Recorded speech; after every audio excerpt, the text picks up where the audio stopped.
At that time, many Jews had gone to visit Martha and Mary to comfort them over the loss of their brother. When Martha heard that Jesus was coming, she went to meet him, but Mary stayed at home. Martha said to Jesus, "Lord, if you had been here, my brother would not have died. But I know that even now God will give you whatever you ask." Jesus said to her, "Your brother will rise again." Martha replied, "I know he will rise again in the resurrection, on the last day." Jesus said to her, "I am the resurrection and the life. The one who believes in me, even though they die, will live. And whoever lives and believes in me will never die eternally. Do you believe this?" She answered him, "Yes, Lord, I have believed that you are the Christ, the Son of God who was to come into the world." Proclamation of the Gospel of Jesus Christ according to John, chapter 11, verses 19 to 27. Welcome to our channel. What a joy to have you here for another special moment of encountering the Word of God. Our mission here is to make the gospel simple, profound, and practical, bringing hope and meaning to your life. What preceded this passage? Before today's passage took place, Jesus was outside Judea, as there was hostility against him among the Jewish authorities. Martha, Mary, and Lazarus, three siblings and close friends of Jesus, lived in Bethany, near Jerusalem. Lazarus had become gravely ill. His sisters sent word to Jesus, hoping he would come to help Lazarus, as they had faith in his healing power. However, when Jesus arrives in Bethany, Lazarus has already been dead and buried for 4 days.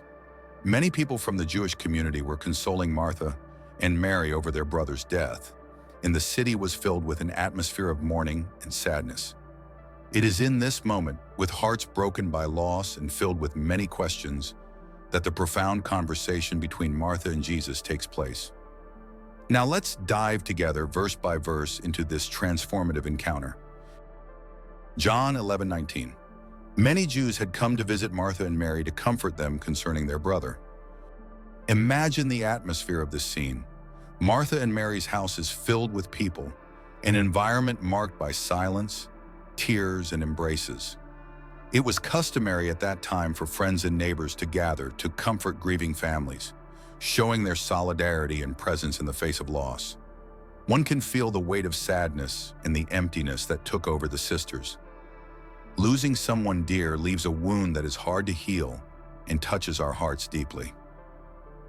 In the midst of suffering, the search for comfort is found in small gestures.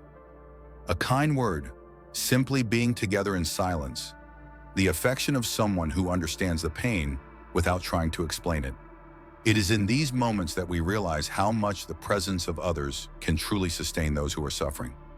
This biblical passage highlights the importance of community. In our greatest trials, mutual support, be it through listening, a hug, or simply being there, makes all the difference and brings hope to wounded hearts. And even before arriving at the house, Jesus was already awaited by all as the one capable of bringing a consolation far greater than human words could offer. His presence promised more than understanding. It was seen as healing for the deepest suffering, a sign of hope that goes beyond the immediate. Given all this, it is worth reflecting. When we face grief, are we only seeking escape and quick fixes to ease the pain? Or are we willing to walk through it with courage, allowing ourselves to feel and to wait for Jesus' presence? Have I been a source of comfort and presence for those suffering around me? In what ways can I help transform pain into hope, offering consolation inspired by Christ himself? John 11:20. When Martha heard that Jesus was coming, she went out to meet him, but Mary stayed at home. This verse highlights Martha's immediate response. Upon hearing that Jesus is coming, she doesn't hesitate, but gets up and goes out to meet him. Martha symbolizes that restless, active, and sincere faith, a person who cannot wait, who feels the need to seek answers, to express her questions, doubts, and pain before God. In contrast, Mary remains seated at home. This does not denote a lesser faith, but rather reflects human diversity in the face of suffering. While some need to act and speak out, others prefer to be silent, withdraw, and process their pain quietly. Martha's encounter with Jesus is striking because it initiates a genuine dialogue, filled with tears, questions, and faith. Martha is deeply wounded by her loss, but she does not close herself off to hope. Even immersed in sorrow, she takes a courageous step out of mourning, demonstrating her openness to the consolation and transformation that only the presence of Jesus can offer. Martha's faith inspires us to seek God authentically, unafraid to bring him our restlessness, reminding us that Jesus welcomes both hurried words and resigned silence. Reflect on your own life. In the face of your sufferings, have you been able to run to meet Jesus, or do you feel paralyzed by sadness? How have you been reacting to pain and loss? Do you seek dialogue with God, or do you withdraw into silence? Which posture do you identify with more? What new attitude do you feel God is calling you to take today? John 11:21. Martha said to Jesus, "Lord, if you had been here, my brother would not have died." In this scene, Martha reveals two deep and often contradictory feelings: pain and faith. When she declares, "Lord, if you had been here," it's clear how much she trusted in Jesus' power. At the same time, this phrase carries a sense of frustration and a silent question. Why didn't help arrive sooner? It's a confession that mixes sorrow with hope, faith with disappointment, love with longing. Martha's statement is both a lament and an expression of trust, a prayer full of real human emotions. The most beautiful thing is to see that Martha is not afraid to show her pain to Jesus. She doesn't hide her disappointment, nor does she try to display an unwavering faith or a joy she doesn't feel. Her prayer is true, sincere, full of humanity and honesty before the Lord. How many times in our own suffering do we turn to God with similar questions? Sometimes we silently say, "Why didn't you help me? Why didn't you come when I needed you most?" Martha teaches us that even when venting, it's better to open our hearts to God, to surrender our feelings to him, be it pain, longing, frustration, or weakened faith, than to keep everything inside and isolate ourselves in suffering. And you? When you feel sadness or disappointment, do you have the courage to talk openly with God, like Martha? Are you able to bring your questions and emotions to Jesus, or are you still trying to carry everything alone? How do you think God views your sincere and vulnerable emotions? John 11:22. But I know that even now God will give you whatever you ask. In this passage, Martha gives us a true testimony of admirable faith. Even in the midst of pain, when everything seems to have already fallen apart, she does not give up believing. Her words are full of hope and courage. Even now, even when all seems lost, she affirms, "I know that God can do anything through you, Jesus." This hope goes beyond appearances and human logic. Martha does not limit God's actions to time, circumstances, or the opinions of those around her. Her faith is resilient. It persists and believes even when everyone around her has already lost hope. It is a faith that challenges reality, insists on trust, and refuses to stop expecting the impossible. Martha's example challenges us to look at our own impossibilities. When faced with what seems unsolvable, are we still able to believe that God can surprise us? Martha invites us not to give up on trust, even when all the signs seem to indicate that there is no way out. And you? Have you brought your even now to God in prayer? Is there a situation where everything seems lost, but you still feel the urge to trust a little more? Are you able, like Martha, to keep the flame of hope burning when the circumstances say it's no longer worth waiting? John 11:23. Jesus said to her, "Your brother will rise again." At this moment, Jesus reveals the central promise that sustains the entire Christian faith. There is life beyond death. For Martha, still feeling the acute pain of grief, these words may sound like familiar comfort, the kind we hear at funerals. He is with God. One day we will meet again. But spoken by Jesus, this promise takes on tremendous weight.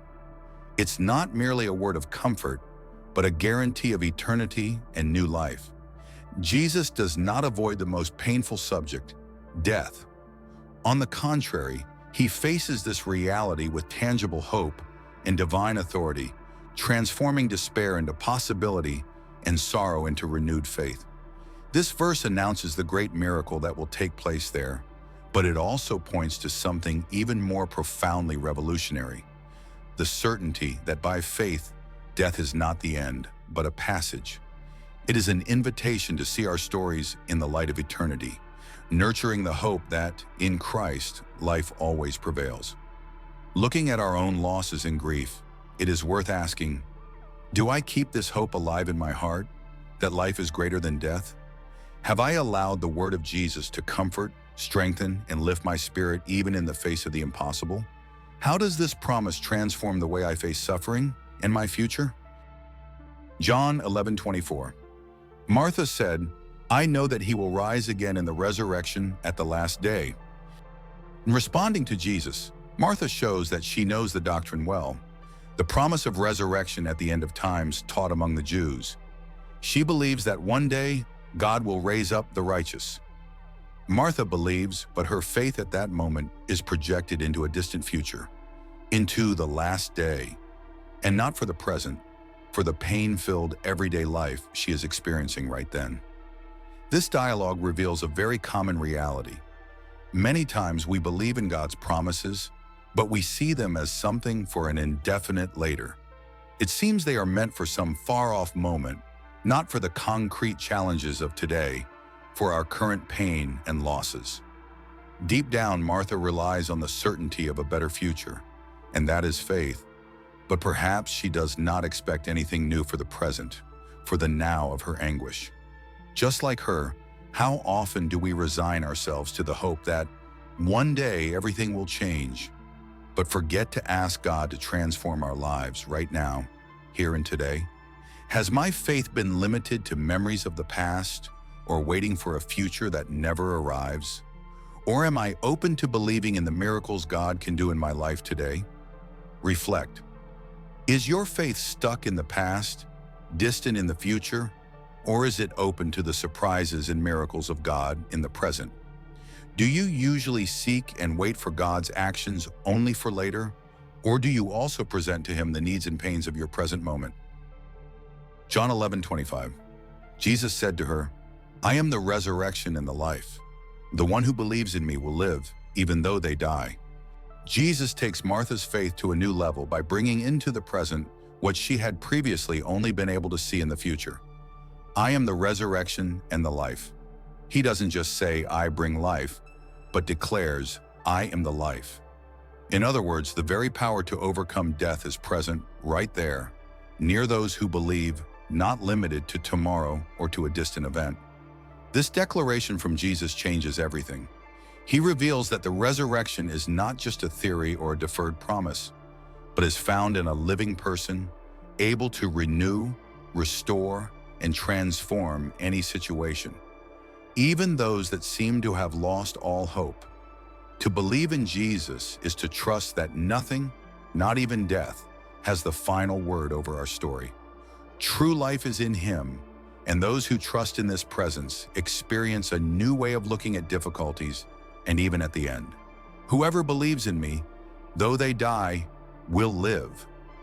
With this sentence, Jesus destroys fear and the idea of limitations. Death ceases to be the final point for those united to Him. It is a promise of victory, of a life that transcends any loss. And today, can you bring before Jesus those areas of your life that seem dead? Dreams, relationships, faded joys, believing that He has the power to resurrect and give new life even when everything appears lost? Do you believe that Jesus can turn the ending into a new beginning right now? John 11:26. And whoever lives and believes in me shall never die. Do you believe this?